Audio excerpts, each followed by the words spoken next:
Okay, people, today we're going to talk about power. And the reason we're talking about power is because in order for us to rise, we need to take our power back, right? We got to become empowered. So we will discuss two types of power: positional power and personal power. Now, this is going to be simplified because I'm not here to give you a lecture on power. I'm trying to just get you to where you understand power so that you can take yours back. That's all. So, positional power is called legitimate power. This is the power of a position. You got the job, you the manager now, you got promoted, now you have a staff, people under you, or a team leader. Under positional power, there are certain characteristics, okay? There's expertise, you know how. There is coercive power, where you had the ability to get a person to do certain things under the threat of punishment or being fired. And then there's reward power, where get a person to do certain things by, giving them rewards, or um, you can even promise them a position, right? Then you have certain information that other people don't have because of your level or your position. And then you have connections. That's the nepotism where, you hire your cousins, your sisters, your brothers. Nobody, necessarily had to apply or have knowledge or education or whatever the case. And even in the positional power, you can be a parent, right? A teacher, a coach, you know, somebody that's been given authority in some way, form, or fashion. So that would be positional power, right? But then we have personal power. Now, these are characteristics inherent, okay, or referent. These are characteristics that you have. You born with them, right? You can develop them, but generally you don't go to school to learn them, or nobody taught them to you. This is just part of who you are. So that's your personality, your character, charisma, right? And in that, your education, your knowledge, expertise, skills, your morals, values, admiration, right? So personal power is who you are, right? So in both of these types of power, there is some overlap, or at least there should be. Because if you've been put in a position of power, say you the CEO of a company or a manager over many people, you should always have, the education and the knowledge and the skills, right? To be able to do the position. Moreover, you should have good character and a nice personality, morals, values. People should want to work under you, right? So that's admiration. So there is no one power without the other, right? However, what would we prefer? We would prefer a person that's well balanced, because that's what this channel is about: balance, right? So there's the case where we all know that someone is abusing their power, abusing their authority, right? We top flight security of the world, Craig, not just the city, the world. Day. Y'all know what it is, right? So everybody knows that person that slept their way to the top, or brown nose for the position. We all know they don't know nothing and are not qualified for the job, right? Now, the reason I'm using this example of the person that abuses authority is because everybody who has ever been at the job, any job, knows this cat, right? Keep in mind, they know they are not qualified too. So, one of the first things we're going to know about them is that they cannot make the boss look worse than they already look for hiring them. And they need to prove to the world that they know what they're doing and are not incompetent. The impossible task, right? Because we all know they don't know what they're doing, right?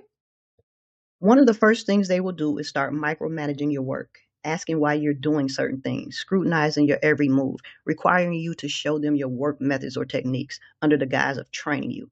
But what is really happening is they're trying to get you to train them. They want to know all your secrets to completing your task. They covertly extract your knowledge to make themselves look competent. Beware. Now, how do we handle this joker? Always play dumb and confused when they asking you questions. Okay? Ask them to send you an email with their requests. Ask them how they would like for you to complete the task.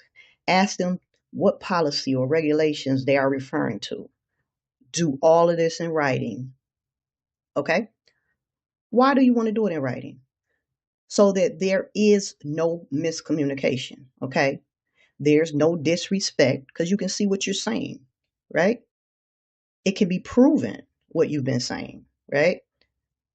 You want to keep any interactions with these kind of people at a minimum, okay? Because at the end of the day, there's going to be less chance of a confrontation with them because at this point, that's what they want, okay? They want to write you up. They want to get you up out of there because you exposing them.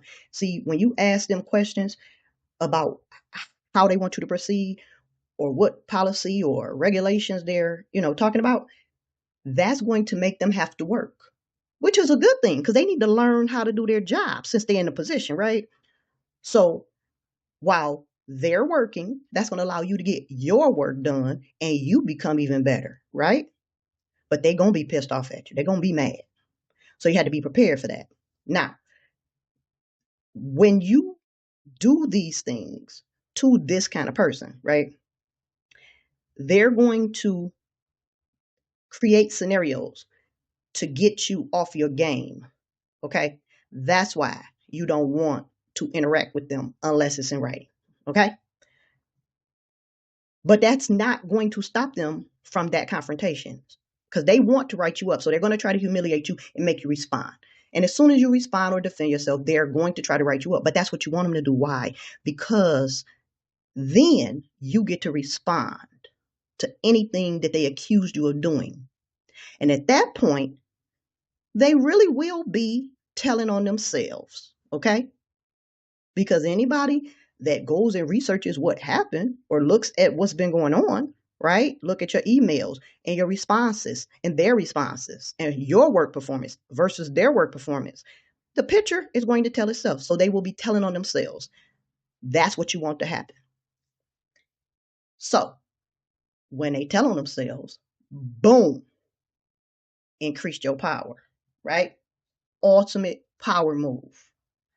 Now you can go on with your day, your life, okay? You might start liking your life better, your job better, right? You might not mind coming to work now because you didn't neutralize this monster. That's what you want to do, okay? That's what you're supposed to do. Power, ultimate power move. It's going to work. I done did it plenty of times. Now that you've taken your power back and forced them into a leadership role or retreat without being insubordinate, they have to study and can't be harassing you anymore. But they won't.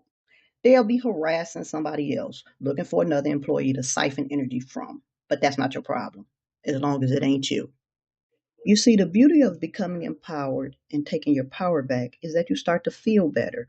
You start to look better. Your attitude is better. It's like you're glowing, you have a light around you. More people gravitate towards you. This is increasing your self esteem. You are rising. When you go to work or to school, to the gym, the next family gathering, you'll be able to immediately identify the powerless tyrant and see them for who they truly are. And everyone, even the tyrant, will see you in a different light. Why? Because powerless people exert power and powerful people exude power. And that's bang. And for all you haters, tyrants, power abusers, authoritarian rulers in the back, this information can help you become your best self too. So go back and listen. Listen again and again and again if you have to. If you enjoy this content, please like, share, subscribe, and comment. I appreciate it.